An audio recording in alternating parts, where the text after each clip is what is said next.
Sahabat yang mengasihi dan dikasihi Tuhan, seorang orang tua memiliki kebun buah dan memiliki 2 orang anak yang dianggap pemalas. Saat dia terbaring sakit, ia memberitahukan kepada 2 orang anaknya sambil menunjukkan tangannya, "Lihatlah anak-anakku, tanganku rusak hancur-hancuran karena terlalu sering mencangkul kebun kita. Aku mencangkul kebun agar kita sekeluarga bisa makan. Aku hanya ingin memberitahu kalian sebelum mati. Aku telah menyembunyikan harta karun di kebun milik kita. Posisinya ada di tanah sekitaran pohon buah-buahan.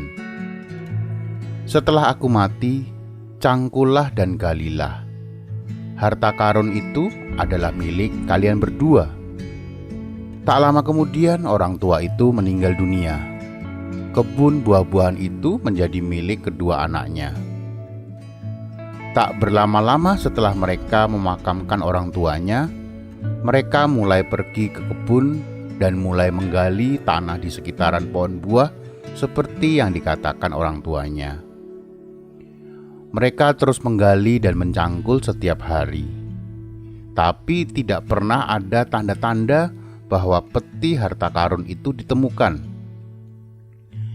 Karena merasa ayahnya tidak pernah berbohong, maka mereka meneruskan penggalian dan pencangkulan pada tanah itu hingga beberapa bulan. Mereka terus menggali hingga datanglah musim buah-buahan dan harta karun itu tetap tidak ditemukan.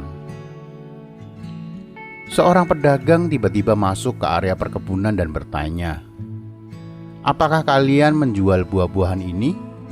Saya ingin membeli semua buah yang ada di kebun ini, karena baru kali ini saya melihat buah dengan kondisi yang sangat baik dan berkualitas." Kakak beradik ini akhirnya mendapatkan banyak uang dari hasil penjualan buah-buahan. Dan ini untuk pertama kalinya dalam hidup mereka memegang banyak uang. Kedua saudara ini akhirnya saling memandang, kemudian melihat tangan mereka yang kasar dan rusak seperti milik ayahnya dulu sambil tersenyum. Salah satu dari mereka berkata, "Aku pikir ini yang mungkin ayah maksud dengan harta karun. Dia tidak akan habis jika kita terus mengolah dan mengelolanya." Sahabatku, kita sering sekali merencanakan sesuatu yang tampaknya sudah matang dan merasa hal itu sudah pasti terjadi. Tapi pada akhirnya bukan itu yang terjadi. Bahkan perencanaan berbulan-bulan, bahkan bertahun-tahun bisa berubah hanya dalam 1 hari saja.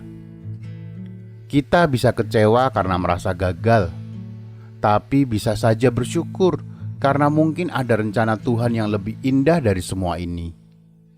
Jadi, yang mana pilihan Anda?